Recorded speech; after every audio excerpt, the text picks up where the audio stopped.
John Methu Muhia's political journey has been anything but quiet. Long before his name became synonymous with youthful leadership in Yamdarua County, it became entangled in controversy, much of it driven by his outspoken nature, shifting political loyalties, and willingness to challenge authority, even at great personal cost. One of the most defining aspects of Methu's public image has been his dramatic fallout with the very party that propelled him into office. Elected in 2022 under the United Democratic Alliance, UDA, he initially rode the wave of the party's popularity. However, by early 2025, he had publicly renounced its principles, going as far as calling for President William Ruto's resignation. This bold defiance placed him at odds with the political establishment and marked him as a rebel within government ranks. The consequences were swift. He was stripped of his influential position as chairperson of the Senate Standing Committee on Lands, Environment, and Natural Resources, a move widely interpreted as political retaliation during a broader purge of leaders aligned with former Deputy President Rigathi Gachagua. Controversy seemed to follow him beyond Parliament.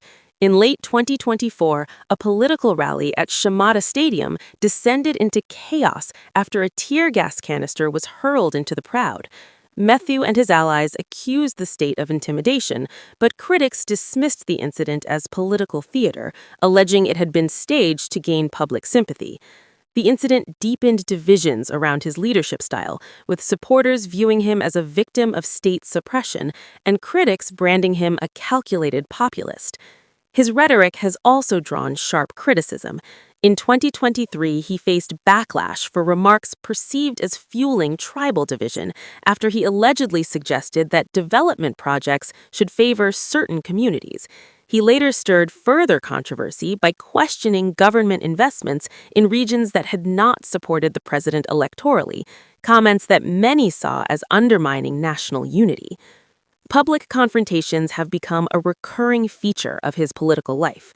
In April 2026, during a memorial service for the late MP David Kiaraho, Methu's speech was abruptly cut short when his microphone was switched off twice after he launched into a direct critique of President Ruto and senior leaders. The situation escalated when another MP attempted to physically seize the microphone from him, turning the solemn event into a spectacle of political tension. Within legislative circles, Methu has not shied away from making incendiary claims.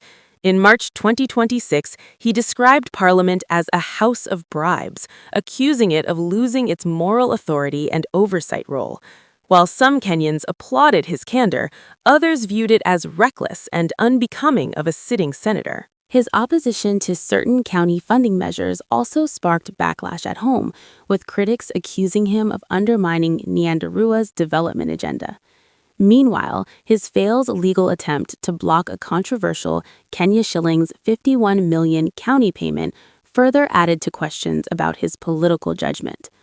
Yet, behind the controversies lies a story rooted in humble beginnings and personal resilience. John Methu Mugia was born on February 14, 1991, in Laikipia County, though much of his upbringing took place in Nyandarua. His early life was shaped by instability. Shortly after his birth, his parents separated, leaving him to be raised primarily by his grandmother. This experience, often referenced in his speeches, became the foundation of his self-described resilience and hustler identity. He began his education at Hini Primary School between 1999 and 2006 before proceeding to Goshen High School in Nakuru from 2008 to 2012. His academic journey later took him to Pwani University, where he pursued a bachelor's degree in political science, graduating in 2017. During his university years, Methu displayed early signs of leadership, serving as Deputy Speaker of the Students' Union and as Secretary General of the Nyandarua University Students' Association. These roles not only sharpened his political instincts, but also built the networks that would later support his ambitions. Despite his growing confidence, his first attempt at elective politics in 2017 ended in defeat.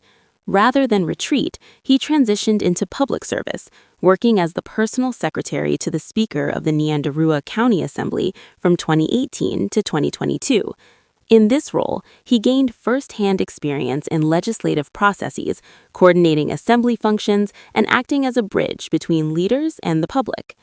His persistence paid off in 2022 when he successfully contested the Nyandarua Senate seat on a UDA ticket, garnering over 158,000 votes. At just 31 years old, he became the youngest senator in Kenya's 13th parliament, a milestone that cemented his reputation as part of a new generation of leaders. In the Senate, Methu quickly rose to prominence. As chairperson of the Lands, Environment, and Natural Resources Committee, he handled sensitive issues ranging from land disputes and illegal encroachments to the recovery of grabbed public land. He also championed the issuance of title deeds to residents, positioning himself as an advocate for land rights in a region where such issues are deeply personal. Even after losing his chairmanship, he remained active in key committees, including those on education and on trade, industrialization, and tourism. Alongside his legislative work, he has continued to pursue academic growth and is currently studying law at the University of Nairobi, signaling an interest in deepening his understanding of governance and legal systems. Away from politics, Methu presents himself as a devoted family man. He is married to Florence Mugua, whom he frequently celebrates publicly, often referring to her as his one and only queen. Together, they have 2 children. Their relationship, however, has not been without its challenges. Coming from the Akarino religious community, Florence's background introduced unique pressures, with Methu once joking that he rushed to marry her to avoid losing her to church expectations. Their plans for a formal church wedding were postponed multiple times due to family commitments, including the births of their children in 2020 and 2021. As a result, the Africa Inland Church, AIC, temporarily denied him Holy Communion, a situation he later shared publicly, offering a rare glimpse into the intersection of his personal life and faith. Financially, while his exact net worth remains undisclosed, his earnings as a senator are substantial, with a gross monthly salary of approximately Kenya shillings 739,600, supplemented by allowances. In a move that reinforced his populist image, he made headlines in 2025 by rejecting a proposed Kenya shillings 366,000 salary increase for members of parliament, citing the need for fiscal responsibility. His personal investments reflect his rural roots. He owns land in Nyandarua, where he engages in potato and dairy farming, and maintains residential properties in both Nyandarua and Nairobi. These ventures, combined with his political career, illustrate a transformation from the self-described hustler who once campaigned on a motorbike due to lack of funds to a prominent figure in Kenya's Mount Kenya political landscape. Family remains an important pillar in his life. Though raised largely apart from his parents, he has reconnected with them in recent years, notably participating in his father's funeral in January 2024. He also shares a close bond with his sister, Wanjiku Muhia, the Member of Parliament for Kipipiri, who affectionately refers to him as her kid bro. In many ways, John Methu's story is one of contrasts: a young man navigating the rigid structures of Kenyan politics, a reformist voice accused of recklessness, and a self-made leader whose rise continues to provoke both admiration and criticism. Whether viewed as a fearless truth-teller or a polarizing figure, his trajectory suggests that he is unlikely to fade quietly from the national stage.